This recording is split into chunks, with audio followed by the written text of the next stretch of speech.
I'm sitting in the car. In the trunk are 3 big bags of frozen groceries I just bought, plus a case of bottled water. Earlier in the supermarket parking lot, a blue shopping cart rolled down the slope and hit the back of my car.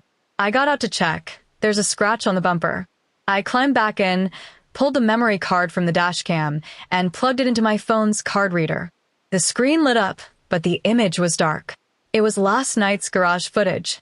The picture was frozen, only audio. Mark's laughter came through the speakers. She hasn't found out anything. Just get her to sign the equity transfer agreement by Friday. Someone in the passenger seat laughed along. That voice was too familiar. My sister, Chloe. Brother-in-law, are you sure all the debt is under her name? Chloe was chewing gum, making smacking sounds. Yeah. Take the money her mom left her and invest it in that project. She gets stuck with all the mess. Mark's tone was casual. A lighter clicked. Cold air from the AC vent blew onto my face. My fingers dug into the faux leather steering wheel cover. My nail left a deep white scratch. The ice cream in the trunk was slowly melting. Drops of water hit the floor of the trunk. Drip, drip. I pulled out the card reader and shoved it into my jeans pocket.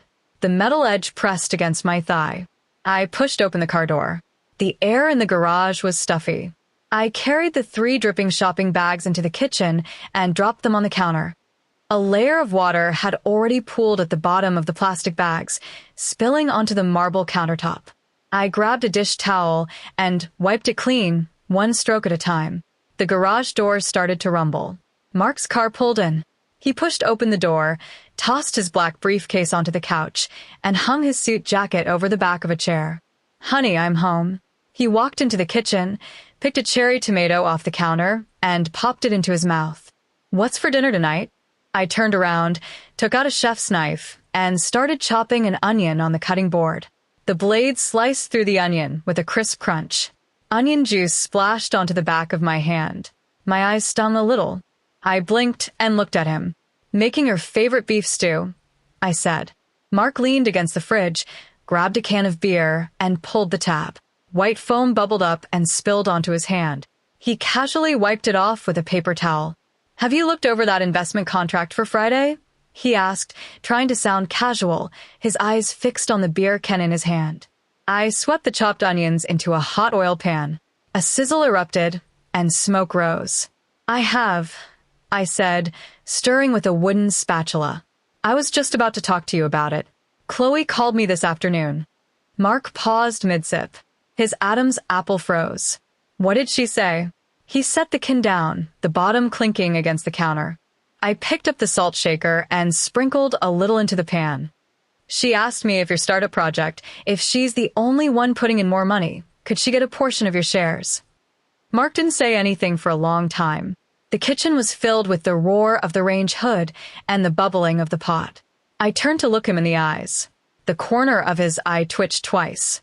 His fingers tightened around the beer can, crushing the aluminum. She really asked that? Mark's breathing grew heavier, his chest rising and falling. I turned down the heat and put the lid on the pot. Yeah. From her tone, she really wants majority control. I thought it was strange. You two have always gotten along so well. Why would she want to go around you and do it on her own?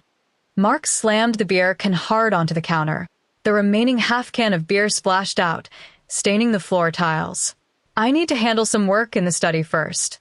He turned and walked away, his dress shoes hitting the floor, quick and heavy. I stood there, looking at the puddle on the floor. The edge of the wooden spatula was already blackened from the oil. I heard the study door slam shut. Then came Mark's lowered voice. He was on the phone. I grabbed the dish towel, crouched down, and slowly wiped up the beer. My fingertips touched the cold tile. Half an hour later, the doorbell rang. Chloe stood at the door in a red dress, holding a box of fancy pastries. Cease. I was just passing by and brought you your favorite macarons. She smiled, changed her shoes, and tossed her designer bag onto the entryway cabinet. I took the box and set it on the dining table. Mark's in the study. Have a seat. Chloe bit into an apple and glanced toward the study. Why has he been so busy lately? I pulled out a dining chair and sat down, folding my hands on the table. Actually, Mark complained to me about something this morning. Chloe stopped chewing, her cheeks still full. Complained about what? I looked at her fingers, painted with red nail polish. He said the debt risk on that project you two are working on is too high. He plans to put all the joint liability under your name before the final signing. The apple fell from Chloe's hand. It rolled across the floor and stopped against the wall. What did you say? She stood up abruptly, the chair scraping loudly against the floor. He said that himself? I nodded, picked up the apple, and tossed it into the trash. Yeah. He said you're still young, and even if you go bankrupt, you'll have a chance to bounce back. He needs to keep an escape route for himself. Chloe's chest heaved violently. She stared at the closed door of the study, her hands clenched into fists, her red nails digging into her palms. Just then, the study door opened. Mark walked out holding his phone. He stopped in his tracks when he saw Chloe. The two of them looked at each other across the coffee table in the living room. Mark's eyes were guarded. Chloe's were venomous. What are you doing here? Mark spoke first, his voice icy. Chloe let out a cold laugh and took a step forward. I'm here to see what my dear brother-in-law is up to behind the scenes. I stood at the kitchen doorway, holding a pot of freshly cooked beef stew. The scalding steam obscured my face. I set the pot on the table and took out 3 bowls. Time to eat. I tapped the edge of a bowl, pulled out a chair, and sat down. Mark stared at Chloe, and Chloe stared back at him. They stood at opposite ends of the coffee table, neither moving a step forward.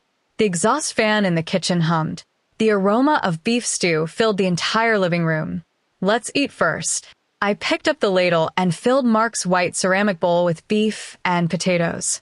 Mark walked over, pulled out a chair, and sat down. He glanced at the chunks of meat in his bowl, then picked up a stainless steel fork and stabbed it hard into a potato. Chloe walked over in her high heels. She sat down directly across from Mark and pushed the box of macarons to the corner of the table. Brother-in-law, Chloe said, picking up her knife and fork to cut into a piece of sinewy beef. Did you complain to my sister this morning about putting all the debt risk under my name? Mark stopped chewing mid-bite. He swallowed the food, dropped his fork onto the plate with a sharp clatter. Your sister completely misunderstood what I meant. Mark took a big gulp of water from his glass. According to company law, new shareholders need to provide the corresponding startup capital guarantees. It's a standard legal procedure. Standard procedure? Chloe sneered. The tip of her knife scraped across the porcelain plate, producing an unbearably harsh screech. The plan we agreed on before was to put your name as the legal representative and split the debt 50-50. Now you want to change the legal rep to me and make me shoulder all the debt alone. Do you think I'm a 3-year-old? I picked up the pepper shaker and slowly sprinkled some black pepper into my bowl. Mark, this morning you specifically mentioned an escape route. I looked up, meeting Mark's eyes. You explicitly said that Chloe is young, and even if she goes bankrupt in the future, she can still turn things around. Mark's face instantly turned bright red.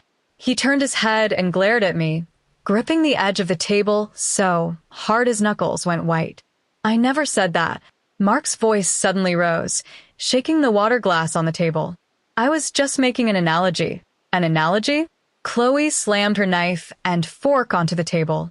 The edge of the porcelain plate chipped. A piece of beef covered in thick sauce flew out, landing on the white tablecloth, quickly leaving a brown stain. Chloe stood up, pressing her hands firmly on the table. You've been revising the contract draft behind my back, and now you're playing word games with me? You want to take my sister's money, and then kick me out. Dream on. Mark stood up abruptly. The wooden chair behind him tipped over, hitting the floor with a dull thud. What the hell is wrong with you? Mark pointed his index finger at Chloe's nose. Do you think those few client resources of yours are worth anything? Without the connections I built, you couldn't even touch the doorknob of this project. I sat between them, lowered my head, and took a bite of potato. The potato was stewed so tender it melted in my mouth. Stop arguing. I put down my spoon, pulled out a tissue, and wiped my mouth. Chloe, ease up a bit. Mark was on the phone in the study this afternoon, confirming the procedures for mortgaging your apartment tomorrow. He's working hard, too. Chloe's eyes widened instantly. She whipped her head around to look at Mark, her chest heaving. You want to mortgage my apartment? Chloe's voice trembled. Mark was completely stunned. He stared at me, mouth agape, unable to say a word for a long time. Actually, Mark was on the phone in the study this afternoon, consulting on how to transfer all the cash from our joint account. I deliberately steered the conversation toward Chloe's apartment. Mark snapped and yelled at me. "Shut up. You have no idea what kind of business secrets we're discussing." I stood up and stacked the plates on the table. Take your time. "I'll do the dishes." I carried the plates into the kitchen. I turned on the faucet, and warm water rushed over the greasy dishes, covering my hands in white dish soap foam. Through the reflection in the kitchen window glass, I watched what was happening in the living room. Mark turned and strode toward the study. Chloe followed closely behind. "You need to explain the mortgage loan situation." Chloe reached out to grab Mark's arm. Mark forcefully shook her hand off. "I didn't do anything. Your sister misheard." Mark walked into the study and slammed the solid wood door shut, locking it from the inside with a click. Chloe stood outside, pushing down on the door handle twice. The door wouldn't open. She lifted her right foot and kicked the door panel hard with her high heel. I turned off the faucet, pulled down a dry towel, and wiped my hands. Chloe stormed back to the living room and plopped down on the leather sofa. Mark's black briefcase was sitting right next to her. Chloe glanced at the study door. A sliver of light showed underneath. She shifted her body, inching closer to the briefcase. She reached out, pinched the zipper pull, and slowly slid it open. Her movements were extremely light, almost silent. I stood at the kitchen doorway, holding a cup of freshly poured hot water. Chloe pulled a yellow manila envelope out of the briefcase. She opened it and took out several sheets of A4 printed paper. It was the draft of Mark's investment contract. Chloe pulled out her phone, opened the camera, and snapped a few photos of the documents. The flash flickered in the living room. "What are you doing?" I asked. Chloe flinched, startled. Her phone dropped onto the sofa cushion. She frantically stuffed the papers back into the envelope, shoved the envelope into the briefcase, and quickly zipped it shut. She looked up at me, her eyes darting around. I was looking for a tissue. I walked over and handed her the tissue box from the coffee table. Then I sat down on the single sofa next to the briefcase. "Mark has been extremely paranoid lately," I said, taking a sip of hot water. "Last night, he changed all his phone lock screen passwords. Even his work email got a new password. He also asked me if I knew anything about computer technology, if I could crack his email." Chloe's hand, gripping the tissue, froze. She crumpled the tissue into a ball and squeezed it tightly in her palm. "He's guarding against me?" Chloe gritted her teeth, her voice squeezing through. "No idea." I shook my head. This afternoon, when I went to the garage to throw out trash, I saw him crouched by his car, shining a flashlight under the chassis. I asked what he was looking for, and he said he suspected someone had put a tracker on his car. Chloe's face turned extremely ugly. She looked down at the crumpled tissue in her hand. "He's guilty," Chloe snorted coldly. With a click, the study door unlocked. Mark walked out holding his phone. He glanced at Chloe, then at me. He walked straight to the sofa and reached for the briefcase. The moment his hand touched the handle, he stopped. He looked down and carefully examined the position of the zipper. Every time Mark zipped it, he always stopped the pull tab at the far left. Now, the pull tab was right in the middle. Mark's face instantly darkened. He grabbed the briefcase, yanked open the zipper, and frantically rummaged through its contents. He pulled out the yellow manila envelope. The envelope flap had been neatly folded flat before, but now there was a distinct new crease. Mark whipped his head around and stared hard at Chloe. "You touched my bag." Mark slammed the envelope heavily onto the coffee table. Chloe shrank back, avoiding Mark's gaze. "I didn't." "You're lying." Mark stepped over, grabbed Chloe's arm, and yanked her up from the sofa. "You took photos of my documents. Hand over the phone." "Let go. You're hurting me." Chloe struggled hard, using her other hand's nails to scratch at Mark's hand. 3 red marks immediately appeared on the back of Mark's hand. I sat on the single sofa, continuing to sip the hot water from my cup. The warmth of the cup transferred to my palm. Mark let go and went straight for the phone clutched in Chloe's hand. Chloe held onto the phone tightly, backing away. Her high heel caught on the edge of the carpet.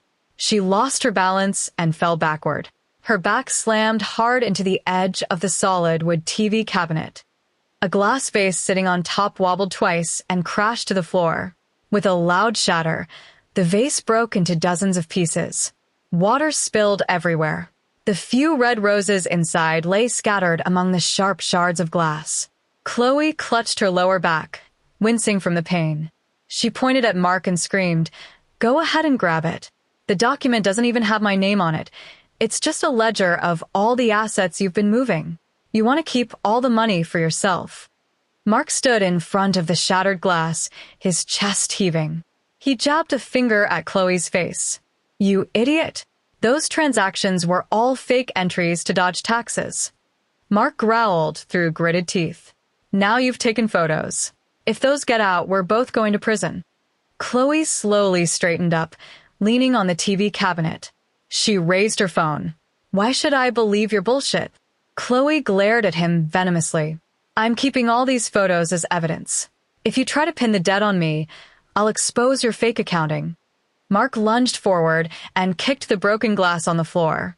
Shards flew against the wall. "Go ahead and send them out. See what happens." Mark raised his fist, stopping half a meter from Chloe's face.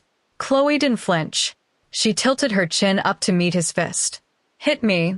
If you lay a finger on me today, I'll send every single chat record to the investors right now." The two stood frozen in place.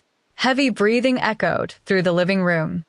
I stood up and set my empty water glass on the coffee table. The bottom of the glass clinked against the tabletop. "What's going on with you two?" I looked at them, utterly confused. Is a simple investment contract really worth trashing the house like this? Mark turned to look at me. His eyes were full of wariness, anger, and a hint of panic. He took a deep breath and slowly lowered his raised fist. He turned back to Chloe and lowered his voice. "Get the hell out of here tonight. Tomorrow morning, we'll talk in the company conference room. Bring your phone." Chloe grabbed her designer bag from the couch. She walked around Mark, went to the entryway, and slipped on her flats. "See you tomorrow, brother-in-law." Chloe pulled open the front door and slammed it shut. The living room fell silent. Only a puddle of water and scattered glass remained on the floor. Mark stood still, grabbing his own hair and rubbing his scalp vigorously.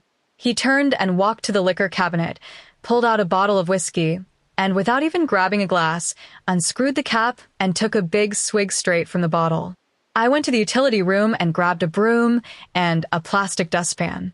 I bent down and swept the glass shards into the dustpan, one stroke at a time. Rose petals, stained with muddy water, clung stubbornly to the floor. I picked them off with my fingers and tossed them into the trash. Mark, bottle in hand, staggered over to me. "What exactly did you say to her today?" Mark loomed over me, reeking of alcohol. I stopped sweeping and looked up at him. "I didn't say anything." "I only told her about the mortgage loan you took out. What's going on?" Mark stared into my eyes for a full half-minute. He was trying to find a crack in my expression. I met his gaze, my eyes calm, my face wearing just the right amount of concern. Mark looked away. He kicked the sofa next to him in frustration. "Just a work disagreement. Go to bed early." Bottle in hand, he turned and walked back to the study. The door locked again from the inside. I swept the last piece of glass into the dustpan, dumped it into the trash. I pulled out my phone, opened my contacts, and found the private investigator's number. I sent a text. "You can send the collection letter from the shell company to Mark's office now." The screen showed sent. I tucked the phone into my jeans pocket, went to the kitchen to get the mop. The mop swished in the bucket, making a sloshing sound. I needed to clean up the water stains on the floor. Leave no trace. 7:30 in the morning. Mark left without even eating breakfast. The front door slammed shut. I picked up a gray wool duster and dusted the living room. Sunlight streamed in through the floor-to-ceiling windows. Tiny dust particles floated in the air. I glanced up at the air conditioning vent above the TV cabinet. Behind the white plastic grill, there was a tiny black. You wouldn't notice it if the lights were off. I pulled over a solid wood dining chair, stepped onto it, and leaned in. Hidden inside was a tiny black micro camera. A black wire as thin as a strand of hair ran along the wall seam, connecting to a power source inside. The lens was precisely aimed at the sofa in the center of the living room. I wiped the dust off the AC casing with a towel, got down from the chair, pushed the chair back under the dining table. I walked to the sofa and sat down, pulled out my phone and dialed the backup number I had registered under a fake name. I placed the phone face down on my lap and held it to my ear. Chloe. I stared at the glass on the coffee table, my voice just loud enough to reach the microphone. Don't send any more collection letters to Mark's company. There was only a busy tone on the other end of the line. I kept talking. He had a huge outburst at home last night. Smashed all the vases in the living room. Now, he thinks someone's following him, and he's crawling around checking under cars every day. Those debt collectors you hired, don't let your name slip out. If he finds out you're pulling the strings behind the scenes, you're both done for. I took a deep breath, pinched my thigh to make my voice tremble. You need to stop right now. I'm going to the bank this afternoon to withdraw some cash for you. Get those people off your back first. I hung up, tossed the phone onto the coffee table, pressed both hands tightly over my face, and shook my shoulders hard a couple of times. I stood up and walked into the kitchen. In the blind spot of the camera, I picked up the half-empty cup of coffee Mark had left from last night and poured it all into the sink. The brown liquid swirled down the drain. At 12:15 p.m., the sound of a key turning in the lock came from the front door. Mark was back. Behind him was a fat man in a gray suit, carrying a black leather briefcase. Make yourself at home, Mark said, pointing to the sofa directly in front of the camera. He was in a state of extreme agitation, sweat all over his forehead and bloodshot eyes. I walked out of the kitchen. Mark grabbed my wrist and yanked me into the corner. This is Charles, the biggest money broker in the industry. Go make 2 cups of coffee. I pulled my hand free and turned toward the coffee machine. It hummed as it worked. Charles sat down on the sofa. Mark sat next to him, pulling a thick stack of documents from his briefcase and spreading them on the coffee table. If you release this money to me today, I can plug the company's books right away, Mark said, speaking rapidly, his fingers tapping hard on the papers. I have absolute control over this project. I've already cut off all the client resources that stupid woman Chloe had. She can't even get through the company's front door anymore. Charles flipped through the documents, frowning. Mark, the collateral listed here includes the property under your name. This house is marital property. This mortgage contract requires your wife's signature and thumbprint in person. Mark froze. He turned to look at the kitchen.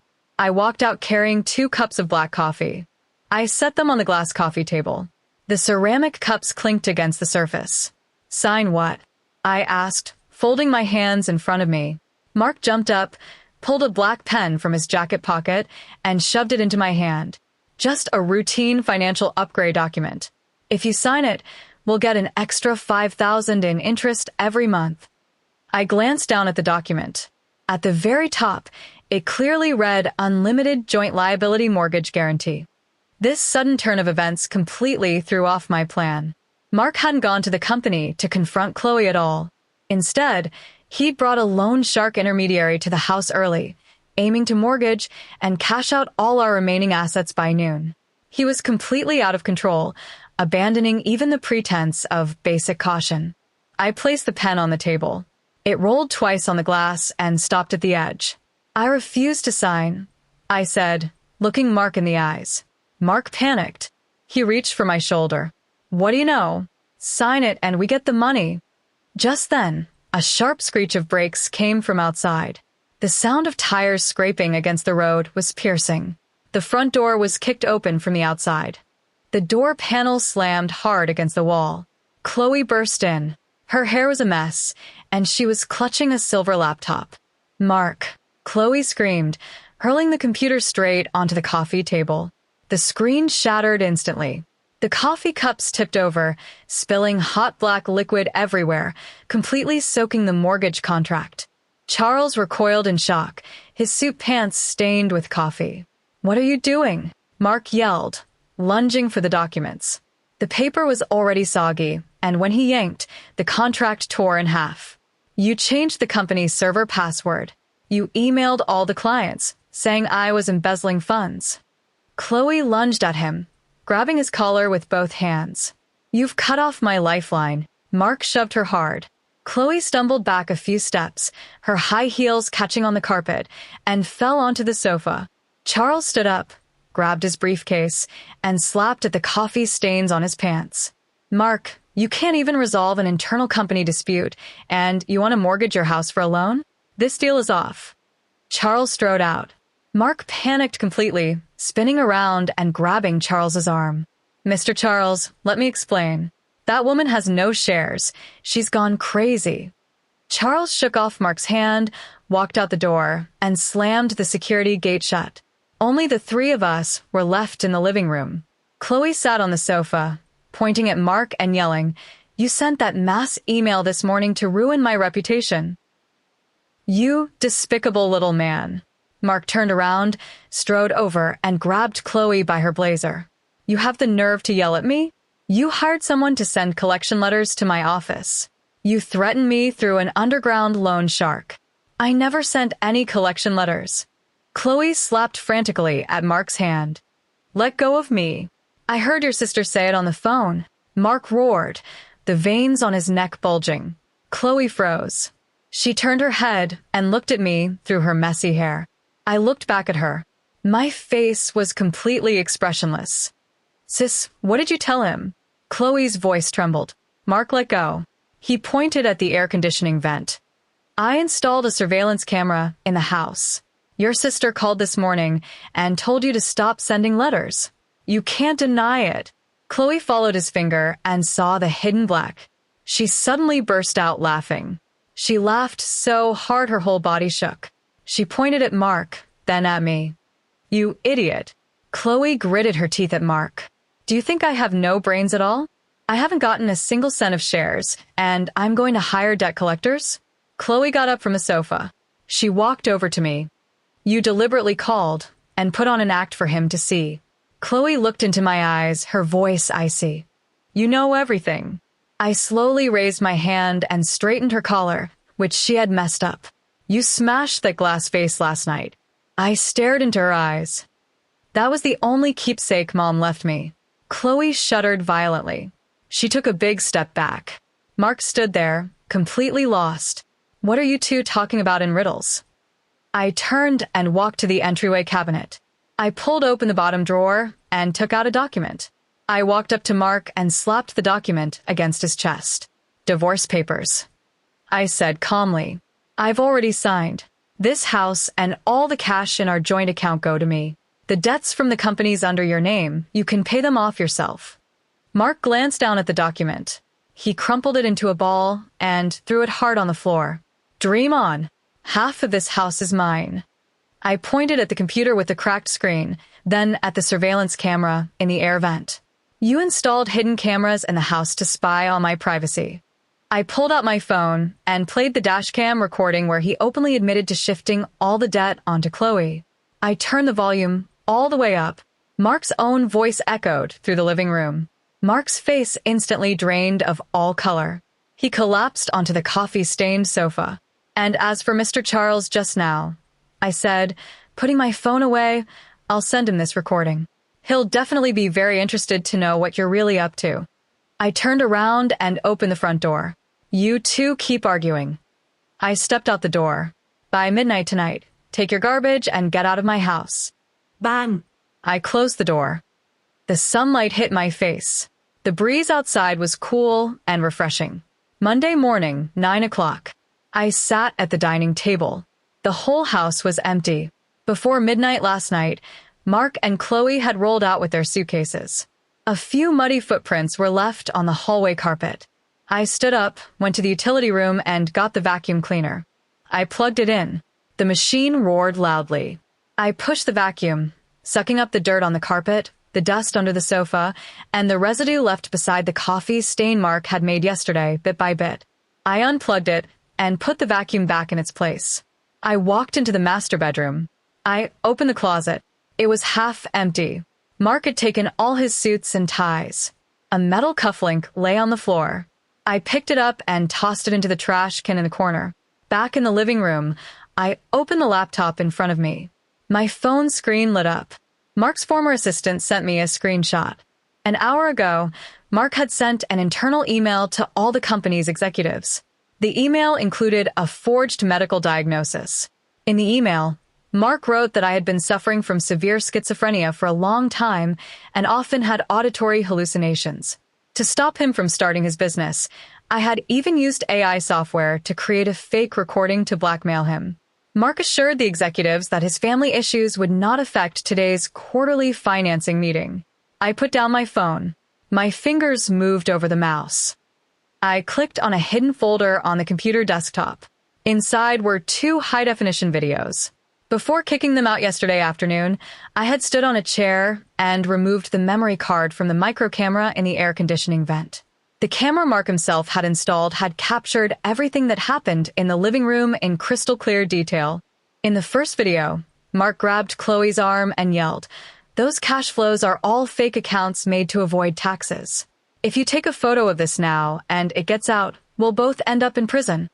In the video, Mark gritted his teeth, his face completely twisted, and the veins on his forehead bulged one by one. In the second video, Mark shoved a pen into my hand and forced me to sign that loan shark mortgage contract. Behind him, Charles, holding a briefcase, widened his eyes and stepped back. Coffee spilled onto the coffee table, dripping down the glass edge onto the floor. I opened my email. Last month, while helping Mark organize his study, I jotted down the private email addresses of the 5 core shareholders on the company's board. I created a new email. In the recipient field, I entered those 5 addresses one by one. I also added the emails of the heads of Mark's company's legal and finance departments. I dragged the 2 video files into the attachment bar. The email subject line had just one line: Mark Smith's tax fraud and illegal mortgage record. I clicked send. A green circle popped up on the screen. The progress bar slowly moved forward. 50%, 80%, 100%. Sent successfully. 10:30. I closed my laptop, grabbed my car keys, and walked out the door. I drove to Mark's company building. I parked in the open-air lot across the street. From there, I had a clear view of the glass revolving door of their building. I rolled down the window. The outside breeze blew into the car. I twisted open a bottle of water and took a big gulp. The cold water flowed into my stomach. I placed both hands on the steering wheel, staring at the door across the way. It was now 10:45. Mark's quarterly financing meeting was right in the middle. He must have been standing under the projector at the front of the conference room, wearing his expensive custom suit, holding a laser pointer, presenting his business plan to the 5 board members. At 11 o'clock sharp, the glass revolving door on the first floor of Mark's building suddenly stopped. The side door next to it was pushed open forcefully. 2 security guards in black uniforms strode out. Mark walked between them. He wasn't wearing his suit jacket, just a white shirt. His tie was pulled askew, hanging loosely around his neck. He was holding a cardboard box. Inside the box were his folders, a few business magazines, a cactus, and a mug. As he walked, Mark turned his head and shouted at the guards behind him. The guards completely ignored him and just shoved Mark's shoulder. Mark lost his footing, stumbled forward 2 steps, and dropped the cardboard box. Smack! The mug with the company logo rolled out and broke in 2. A few pens scattered on the concrete floor. The cactus's plastic pot cracked open, spilling dirt everywhere. Mark crouched down to pick up the pens. A black Mercedes sedan pulled up to the curb. The window rolled down, and the company's HR director leaned out, tossing a document at Mark. The file hit Mark's back and slid to the ground. It was Mark's termination notice. The HR director gave him a cold look, then raised the window. The Mercedes sped off, a puff of white smoke shooting from the exhaust. I sat in my car, watching it all. I took out my phone and dialed Mark's number. Mark's phone rang on the ground. He scrambled to pick it up and pressed the answer button. "What the hell did you do?" Mark shouted into the phone, his voice cracking, a harsh sound coming through the receiver. The board had just finished my PPT when the big screen suddenly started playing the video of me arguing with you. Those old guys fired me on the spot. They want me to pay back the full investment. The company's legal team is now suing me. I looked at Mark across the street. You sent an internal email saying I had a split personality. So I used the camera you installed yourself to prove to your boss that I'm clear-headed. You've ruined me. Mark kicked the half of the mug on the ground. It hit the trash can next to him with a loud clang. All those tax issues have Chloe's signature. You won't get off easy either. Chloe did sign. I adjusted the seat back a bit, getting comfortable. Guess where she is now? Mark suddenly froze. He stood there, phone in hand, like a statue on the curb. Last night, Chloe went to an ATM with a bank card Mark gave her and found the account had been frozen. She took a cab to the long-distance bus station overnight. She thought she could escape to another city. She had no idea that inside the protective case of the cracked screen computer she took, I had hidden a tiny tracker. I had just sent the location to Charles, the lone shark middleman. I hung up the phone. I tossed it onto the passenger seat. I started the car. The tires rolled over the asphalt, making a rustling sound. I turned the steering wheel, leaving Mark's roaring far behind me. I parked at the farthest spot in the rest area off Highway 5. A huge white refrigerated truck in front blocked most of the view. The truck's cooling unit rumbled low and deep. I rolled down the window a crack. The air was thick with a strong diesel smell, mixed with the greasy odor drifting from a fast food joint in the distance. I picked up the phone from the passenger seat. The GPS map on the screen stayed lit. The red, marking Chloe's cracked screen computer, was stopped right in front of the red-roofed convenience store 50 meters ahead. Just 10 minutes ago, Mark's silver sedan had wildly cut me off on the highway. He kept changing lanes, completely ignoring the big trucks honking at him. He had tracked Chloe's escape route through the rogue software on her phone.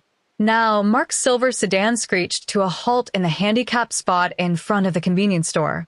He didn't even close the door, just jumped out. He was still wearing the white shirt from the morning meeting. The shirt tail had come untucked, and his tie was long gone. He strode toward the store's glass door, his leather shoes slapping on the concrete. Just then, Chloe pushed open the convenience store's glass door and stepped out.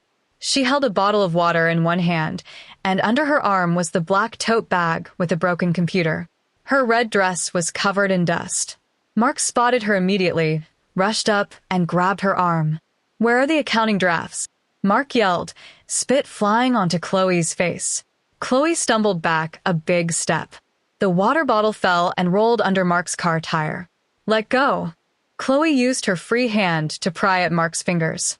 Mark didn't let go at all. He raised his other hand and went straight for the black bag under Chloe's arm. "Hand over all the original fake accounting files. I'm taking them to the police station. They're all signed with your name." The two wrestled on the concrete in front of the store. Chloe desperately pulled the bag toward herself. The canvas strap was tangled around her wrist. Mark yanked with all his strength. The strap made a tearing sound. "You're not taking it." Chloe lifted her foot and kicked Mark hard in the kneecap with her flat shoe. Mark winced in pain, bent over, but still kept a death grip on the bag's edge. He suddenly stepped back and gave a hard tug. Rip. The bag's zipper burst open completely. The side seam also split. Everything inside spilled out. The silver laptop with a cracked screen slammed onto the concrete. Its casing popped open, and black parts fell out. A few lipsticks, a pack of tissues, a set of keys, and a thick stack of A4 papers flew into the air. The papers landed on the iron grate of a drain. Mark immediately let go of the torn bag and threw himself onto the ground. He frantically scooped up the A4 sheets printed with financial data. Chloe also crouched down, reaching for the papers. Her long hair fell loose, covering most of her face. The two shoved each other on the ground. At that moment, a black SUV pulled into the rest area. The tires screeched violently against the pavement. The SUV slammed to a stop, cutting directly behind Mark's silver sedan, completely blocking its reverse path. All four doors opened at once. Charles stepped out, wearing the gray suit stained with coffee. Behind him came three burly men in black t-shirts. All three had large tattoos on their necks, and their arms were thicker than Mark's legs. They wore heavy combat boots, thudding dully on the ground. Charles strode up to Mark and Chloe. He looked down at the two people scrambling for papers on the ground. "Mark," Charles said, his voice ice cold. "You played me this morning. Your house is about to be split in the divorce. You have no assets to put up as collateral." Mark clutched the stack of A4 papers tightly. He looked up, saw Charles, and froze completely. He slowly got up from the ground, his legs trembling uncontrollably. "Mr. Charles, let me explain." Mark swallowed, his voice shaking too. "This woman, Chloe, she has money. She holds all the client lists and hidden funds for this project." Charles stared at him coldly, saying nothing. One of the thugs stepped forward, grabbed Mark by the collar, and lifted him until his heels left the ground. "I still have a $500,000 funding gap." Charles extended a finger and pressed it hard into Mark's chest. "Today, you either come up with the money right now, or you come with me quietly." Mark struggled desperately. He turned his head, pointed a finger at Chloe, who was crouching on the ground. "Get her. Her name's on that mortgage contract. She handled all the company's fake accounting." Mark shouted at Chloe, his voice hoarse. "Take her to settle the debt. All the valuable information is in her head." Chloe crouched on the ground, clutching the broken laptop casing. She looked up, her eyes fixed on Mark, gritting her teeth. Charles glanced at Chloe, then turned back to Mark. "Stuff them both in the car." Two more burly men strode toward Chloe. Seeing the thug's momentary lapse in attention, Mark suddenly shoved the man gripping his collar. That thug happened to step on a tube of lipstick, his foot slipping as he stumbled back. Mark turned and ran. He burst into a sprint, heading straight for his silver sedan. "Get him," Charles barked. Mark reached the car door. He yanked open the half-closed door and dove into the driver's seat. He reached for his left suit pants pocket. Empty. He immediately checked the right pocket. Also empty. Mark froze. He turned around, frantically searching the leather seats. He flipped down the sun visor, opened the center console storage compartment. Gas receipts, coins, and a charging cable spilled onto the floor. The keys. "Where are my car keys?" Mark slammed his hands on the steering wheel, the horn letting out short beeps. Chloe was hoisted up by two thugs gripping her arms. Her feet dangled as she struggled, turning her head to look at Mark, who was going crazy in the car. Chloe raised her right hand high.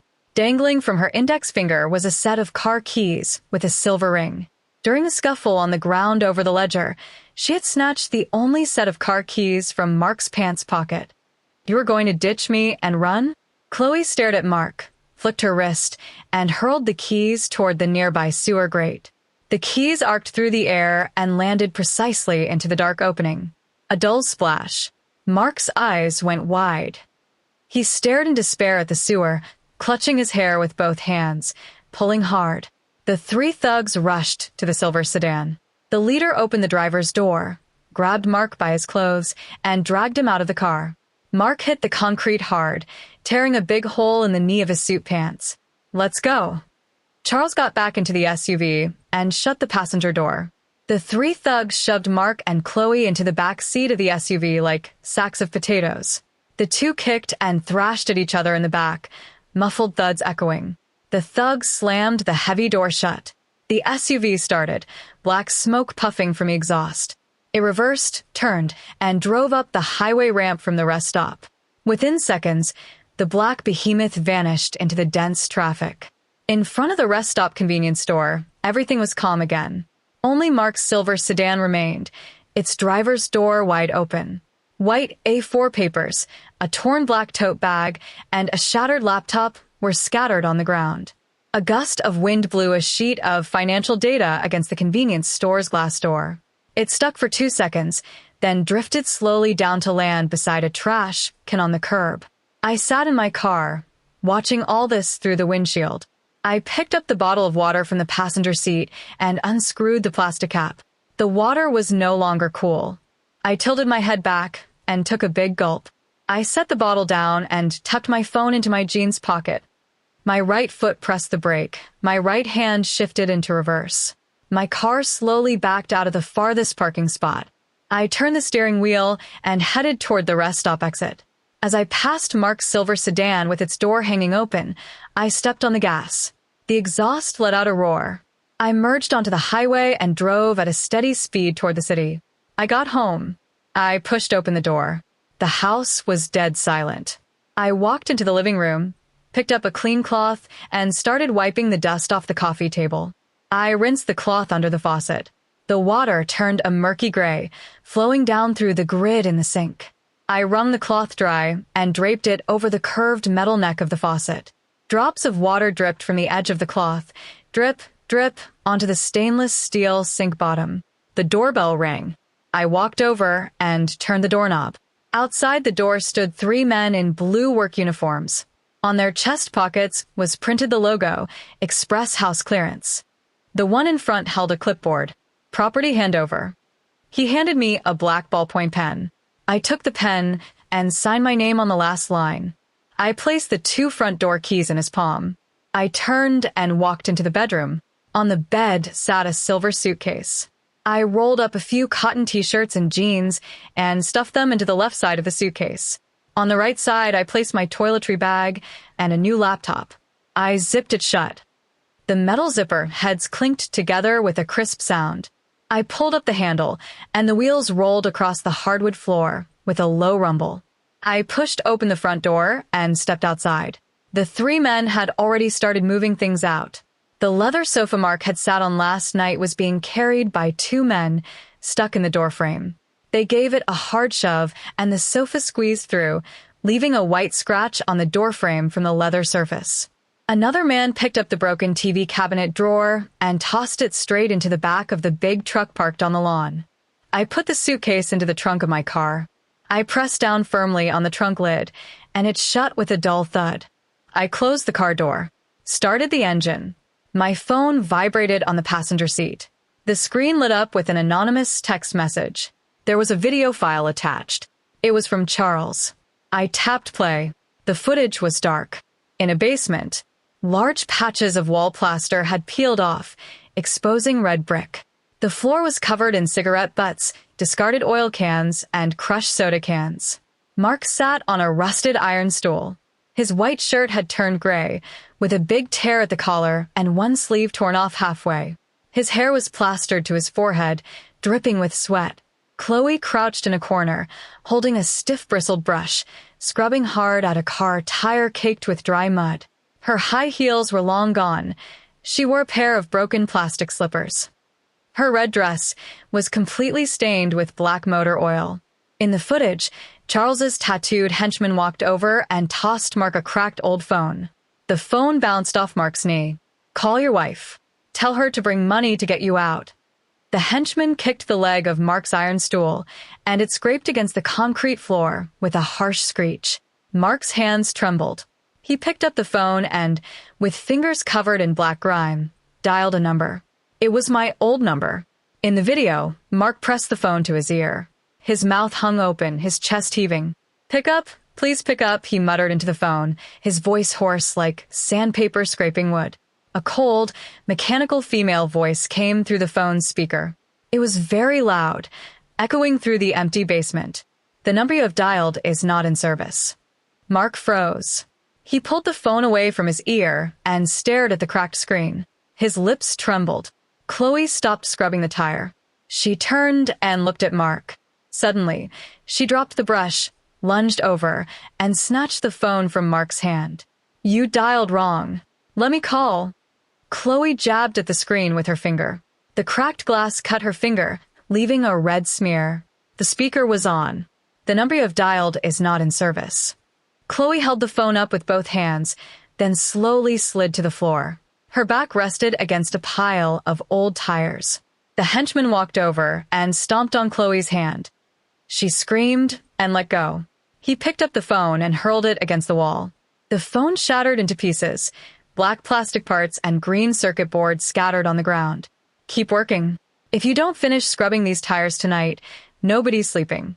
The henchman pointed at a mountain of old tires piled outside the door. Mark crouched on the ground, clutching his head with both hands, his fingers gripping his hair tightly. The video ended there. The screen went black. I pulled my car over at a gas station by the roadside. I pushed open the door and stepped out. The sunlight was blinding. I pulled the old phone out of my pocket, opened the back cover, removed the old SIM card. I held the card between my thumb and forefinger, bent it downward. The plastic card snapped in two. The gold chip cracked. I walked over to the metal trash, connects the gas pump, opened my fingers. The two halves of the card fell into the black trash bag, mixing with the napkin stained with ketchup. I picked up the gas nozzle, inserted it into the tank, and squeezed the trigger. Gasoline flowed into the tank with a gurgling sound. The numbers on the meter jumped quickly. When it hit $60, the nozzle clicked and shut off automatically. I pulled the nozzle out and hung it back on the pump, tightened the black gas cap. I get back into the car. From the glove compartment, I take out a pair of black sunglasses and put them on. I step on the gas. The car pulls back onto the highway. The radio is playing a fast-paced country song. I press the window switch. The glass slowly lowers.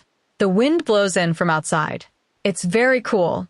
On both sides of the highway are green pine forests. On the distant horizon, I can see a blue coastline. Waves crash against the rocks, kicking up white spray. A white seagull flies across the windshield. I grip the steering wheel with both hands, tapping my fingers on the leather cover in time with the radio's rhythm. The red needle on the speedometer slowly slides toward 80 miles per hour.